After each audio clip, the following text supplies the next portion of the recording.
radnych pożyczek będzie jakaś możliwość się skontaktować z nikim. Dobrze, ja przepraszam na chwileczkę, pan Ale Jan, pani wyśle e-mail, ja wtedy mogę zrobić pan forward. Jan Ciocia chciałby zadać pytanie.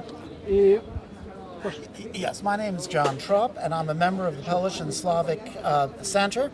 And I'd like to ask you if you're concerned about the reputation of the Polish and Slavic Federal Credit Union, inasmuch as the statutes of the center, the Polish and Slavic Center, conflict with New York state law on the organization of not-for-profit corporations on 5 counts, and all of those 5 counts have the effect of eviscerating, attenuating the voting rights of the members. Well, to some degree, I've looked into these 5, let's say, issues. Some of them are really minor, almost like you have to announce once before the meeting or 3 times. Something are really minor to change and not impeding on the members' rights. Some of them, well, this is very peculiar, that in New York State you have so-called voting by proxy, which is very unfamiliar to our community.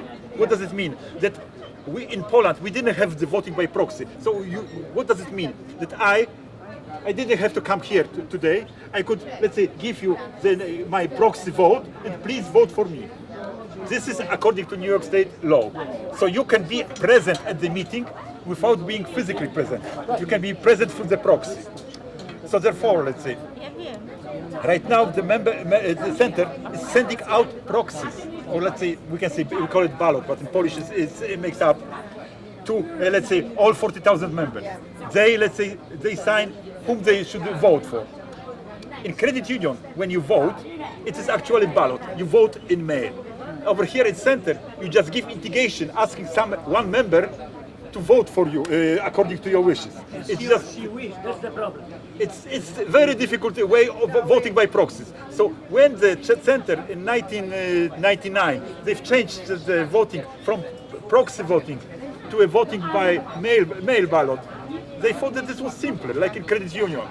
It might be somewhere the technically New York State law is a little more advanced with these proxies, but they are so difficult for our members to understand that I can give you proxy, he can give to other members proxy, then how to count these proxies.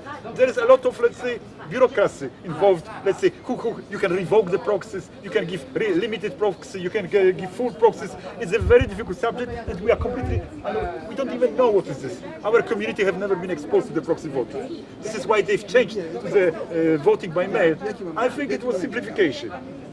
We can argue if this is maybe against the spirit of the New York State law, but this is not something depriving members of their rights. They have the rights to vote. 40,000 members have the right to elect the directors. We have representative democracy.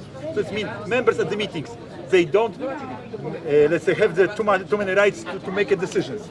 All the decisions are made by the board of the directors. But the most important decision, who is on the board of the directors? This is done by the members, by general, let's say, mail out ballots. 40,000 members get it, not let's say 100 which are here around. So we can argue if the bylaws are correct or not correct. I do believe that the spirit of the bylaws is actually, let's say, good one. So when they changed from 95 old bylaws to 99, I think they've improved a little. They became more similar to the way we do it in credit unions. Well, lawyers can disagree that maybe this is because we are under federal law. In federal law, we can have vote by mail, so-called no proxy voting, only by mail. Here in New York State, it's a little more. I would say it's too difficult for the regular members to understand. So I think if we stick to the vote by the mail, it's simpler to everybody. But simply mathematics. If it's 1,200 or 2,000,